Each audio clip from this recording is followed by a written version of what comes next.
So we've selected our type of undergraduate research experience. We have some sort of portrait or picture of what that looks like for ourselves, or at least a rough idea, or a couple of different ideas. Now let's talk about one of my favorite things to talk about with undergraduates, which is trying to understand faculty perspective and motivations, because it's not easy at all. I think there's this Freakonomics podcast where Steve Levitt, he's this famous economist, and he's awesome. And one of the quotes he has in the podcast is like, there's two types of people who want to be academics. There's people who are so socially awkward and weird in the world, they can really only operate in something like an institution of higher ed, right? Doing research by themselves in their office alone. Or, there's like the super bright minds of the world, like the Einsteins, whatever. I think that's very limiting in how we think about that, but I think it's a good starting point to think about the types of faculty that you can be interacting with as part of undergraduate research. And I think, without writing us off too soon, it can be helpful to think about why faculty do behave the way they do, which can be really helpful in thinking about how you can market yourself to get that optimal and ideal research experience. What are the different levels of being a professor, right? What do we seek in terms of getting a promotion, right? We have our assistant professors, and that's the newbies, right? Those who are coming in and to an institution of higher ed, and they're brand new. And you have roughly 6 years, right, before you can have the opportunity to be an associate. And of course, all of these are loose. It's not cut and dry like that. They're general guidelines of how things typically work. There's also different types of professors, but we're going to focus on these main 3 types for right now. And then there's this thing called tenure. Right after 6 years, this is what everyone is chasing, right? It's what you've heard of, tenure, job for life, right? With some asterisks to that. Just really cool opportunities. You get to kind of continue to research what you want to research, but also have a bit more flexibility in being able to speak your mind or speak up in meetings where people who could be voting on whether you get tenure are there, right? Because you've gotten it, and so you're on their level, right? So then you move past tenure, you go to an associate professor, fancy, you continue to research, you do cool things, and then you become a full professor, right? This is all really important to think about the types of professors you could be working with and want to work with, right? And so let's talk about a little bit about how we go about getting tenure and promotion at Texas Tech. And this varies at different institutions, but generally speaking, there's 3 buckets that we put our roles and responsibilities as faculty members, right? We have a little bit of time for service, right? We have a lot of time for research, and depending on the institution, you either have most of your time doing research or you have more of your time doing teaching. Here at Texas Tech, it's technically a split between the two. Though that depends a little bit on your college and the preferences of the institution. As we've become an R1, we've started to prioritize research more and more. Now, why does this matter, right? Well, it matters because the research piece is what you are asking to participate in, right, with a faculty-led research experience. You are asking to contribute to projects that is very valuable to their tenure process, right, what they're chasing. And so if we break this down a little bit more, we can see that there are several types of research that faculty members can be involved with, and it all varies dramatically in how much it actually counts towards tenure or is valued by a tenure and promotion committee. So if we think about it, right, there's journal articles, and this is probably the #1 currency at research institutions. These are things that, we get all these printed and virtual books on, and we write really long articles that 10 people read sometimes, depending on your field. But it's meant to establish yourself as a scholar. You get critiqued and peer reviewed by scholars, right? And so it's meant to be kind of the highest rigor of what you can do independently without money, just on your own, right? And so this is hard to get published depending in the type of journal you want to publish in. The acceptance rates can be 10%. It can be 60% if it's a not so good journal. But in either case, journal articles are typically seen as the currency of higher ed. And this may be something you wind up contributing to, which is why it's important to kind of note that this is the #1 thing, for the most part, that faculty are chasing in education policy, right? Grants are also very important.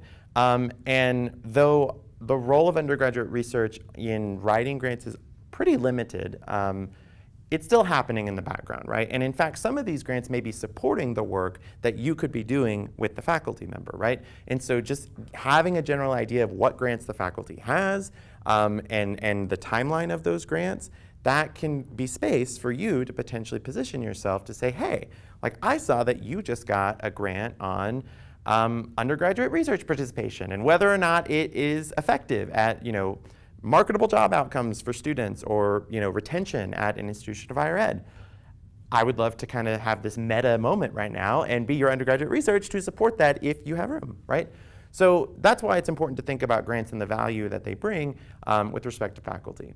And then the rest of these we'll talk about a little bit in a second, but the rest of these you may wind up working on a little bit too, and for you, it's fantastic, right? So you don't have to pay attention to difficulty, prestige, reward, but it does kind of signal to you the type of faculty you could be working with and determine, whether or not you want to work with somebody who could position you for a PhD, which would angle you for a position in academia, right?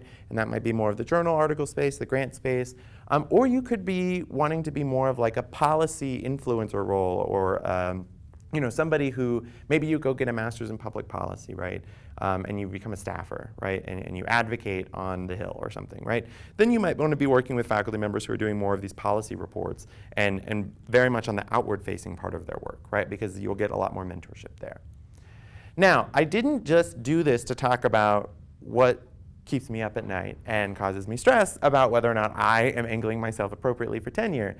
I talk about this because these are the things that often aren't known by undergraduates and very much is part of what the undergraduate research experience can be and how you can make the most of it, right? So if we think about journal articles as being kind of like the gold standard, right, of stuff you want to be participating in, what does that tell you about the type of faculty member that you could be working with if that research level is like your number one, right?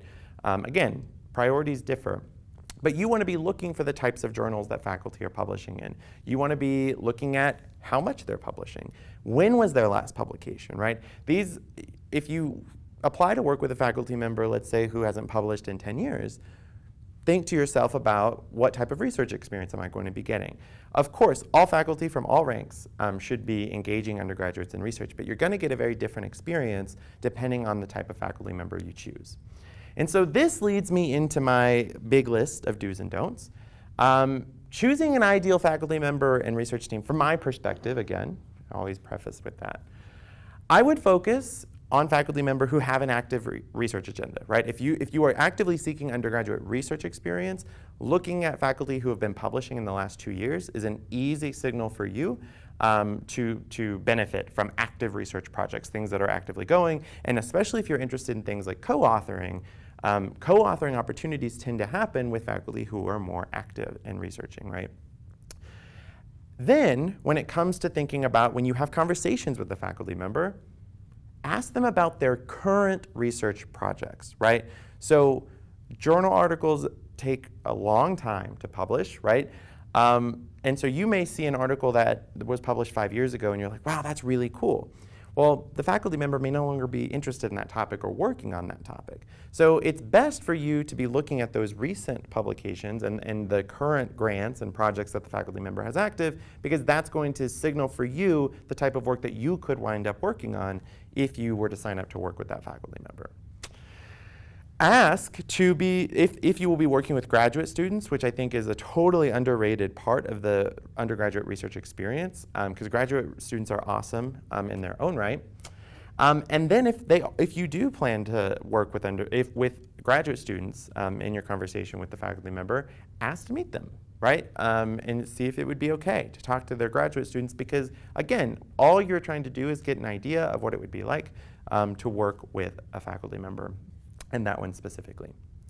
Be clear in conversations with faculty about why you want to be involved in their research and what you think you can contribute. This goes back to the misconceptions in thinking that we don't have anything to offer as undergraduate students to faculty-led projects, when that's not the case. Faculty member can benefit immensely from having undergraduate research support. So just think to yourself, what are some of the things you want to be involved with a particular project? I oftentimes get students asking me, oh, like I really want to learn how to code, right? I want to get that marketable skill, not necessarily to research myself, but maybe to think about positioning myself for a job at like a tech company. And all of those are perfectly fine reasons to engage with faculty member in undergraduate research, right? So that's just an example. Value the research, right? Topics and methods and what you're going to learn there with the mentoring, right? Equally, we talked about that.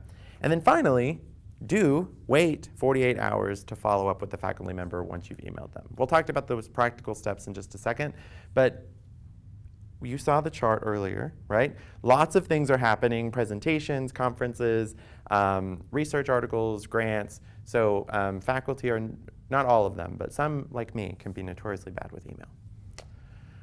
Okay, so don't. So this is one professor's top pet peeves. I don't know who that could be, but it's one professor's top pet peeves. I'm sure there's others. But my big don'ts for approaching faculty, knowing the kind of like weird universe that we exist in, right? Don't engage in poor email etiquette. That's probably my number one tip for thinking about your next steps, right? And trying to engage in undergraduate research with a faculty member, because poor email etiquette is the first thing that signals to us that you don't care, right? You don't care to proofread your email or to, even use my name, right? Like at the top, I've literally gotten emails where it's just, hey, like I'm interested in getting research experience. That's not the way to approach it. So these old school, even though they're not really old school, but these old school rules of just like respect still apply when thinking of working with faculty. Don't be late to an interview, right, or a meeting. That's super important. It's a big kind of signal to me. Does this person value my time? Do they value this experience, right? Because technically, for the most part, undergraduate experience could be considered an extracurricular activity. Doesn't mean it's any less or less important than your actual degree plan, but we know that. We know that we don't have like a lever, thinking about education policy, right? We don't have a policy lever to say, I will fail you, right, if you do not come to my class, right? That's mean. I don't do that. But we know that part of a great undergraduate research experience is two-sided. There's the work we put into it, and then there's the self-starting attitude that the students put into it. We work with undergraduate students because we love the passion that we see and the mentoring opportunities that we have. And so part of that also is just being, don't be late, and respect the time that we're putting in to do this. Don't be shy. So that's another thing. Go in with confidence when you start to approach faculty. Because we talk with a variety of people, right? We have bosses and deans and presidents and things that we have to be really confident about when we go and have these conversations because they're fancy and whatever. You have to do the same thing when approaching faculty. If you're shy, practice, looking yourself in the mirror, having that first kind of line, responding to the why are you interested in this. Those kind of like soft skills definitely come into play when thinking about showing us that this would be a great opportunity and a great match.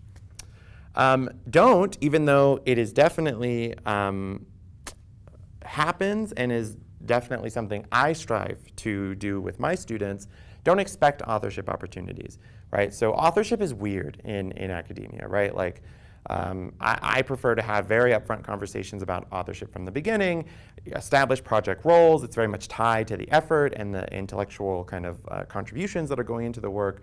But to be honest, like not everyone approaches it that way, and some people have much more nebulous ways about going about authorship. And so don't expect authorship, but perhaps you can certainly ask, will there be authoring opportunity or co-authoring opportunities? I'd love to get experience working on what it's like to even do one of these like obscure journal articles, right? Like if you want this type of opportunity, that's great. Don't be shy about saying that this is cool. You think it would be interesting to be mentored as part of that, but just don't expect it and it be a deal breaker for you, because again, you get much more than just the research side of the experience. You also get plenty of that mentoring and setting you up for success.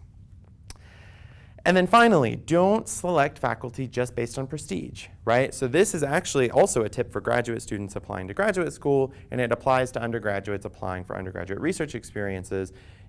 Don't always look to the most famous faculty member to work with. That faculty member may be great working with undergraduate researchers, and of course seek them out. That would be awesome, super fancy, right? But think about, that faculty member may be really busy.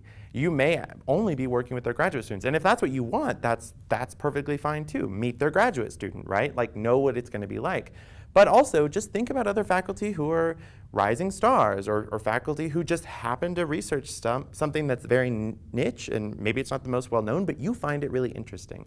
So don't just always go to the faculty who, they're the full professor, and they're publishing all these books and fancy. Just take on the other tips and make a kind of comprehensive choice there.